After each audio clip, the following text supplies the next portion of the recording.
My favorite season is autumn. It's the colors, definitely, but also the way the wind feels when it's blowing in change. For the same reason, I also love spring. The constant newness of plants poking up through the ground, the smell and feel of warm air pushing the cold air back north, even the rainstorms and the smell of damp earth, alive with possibility. A few autumns ago, I was surprised by something I'd never seen before. Even as the leaves were falling off the trees, the buds were already present.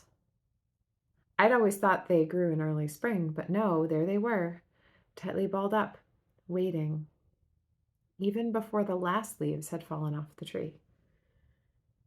They were ready and waiting the whole winter long until the time would be right to spring forth and unfurl themselves to the sun. Even if, in the midst of winter, in these sometimes dreary days of early spring, it seems as if nothing will ever be beautiful again, the buds know that they will come out again because they are only sleeping. But of course, we all experience changes that are more permanent, even though we'd like to think of our days as predictable and controllable.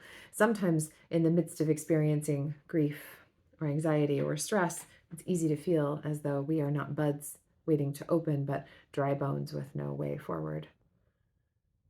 Deep grief is only made possible because of deep love. In a society that would rather not acknowledge the depths grief can go to, we want predictable patterns to follow and plans that describe for us how we will feel and when we will get better.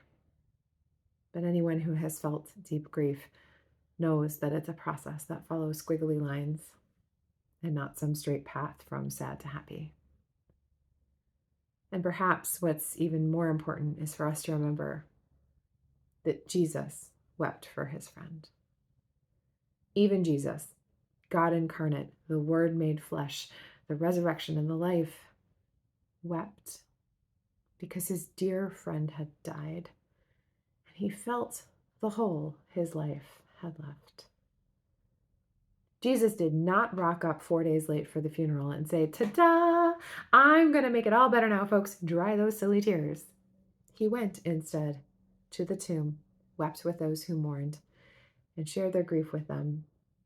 Listened to the anger of Lazarus' sisters, Mary and Martha. And then he restored Lazarus to his community and made the community whole again.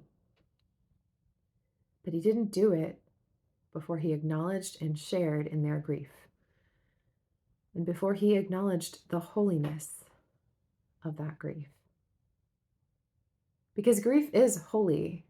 It's not something to be avoided or pushed down. It's something that connects us to the people we love and have loved, or to a particular future we envisioned that is now gone.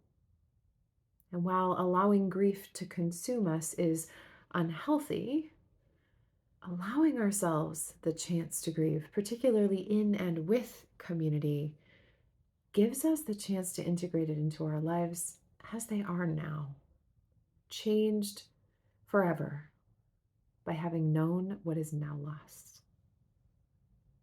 Grief is holy ultimately because we ourselves are holy. We are holy because God has breathed life into each one of us. Each one of us is filled with the very breath of God, with God's Spirit, the same Spirit that moved over the waters, that caused Lazarus to rise, that caused Ezekiel's dry bones to walk. We are holy because God created each one of us and cares about each one of us. And because we each bear that image of God, we act in solidarity with one another, knowing that God also weeps with us when we experience pain. As Christians, we bear witness to the promise that death does not have the last word.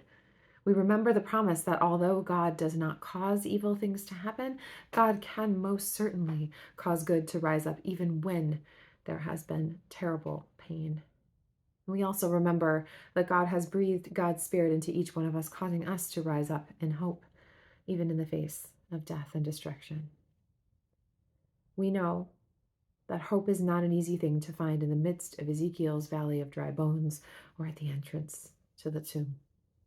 And yet, we also know that to live in hope To trust in the God who loves us is an act of resistance. On this last normal Lenten Sunday, on this last Sunday before Jesus journeys into Jerusalem on Palm Sunday, we remember that even when we are experiencing a winter of anxiety or depression or grief, we trust, as Mary and Martha did, that even when we have witnessed death, we will also witness resurrection. We know that spring is near. Amen.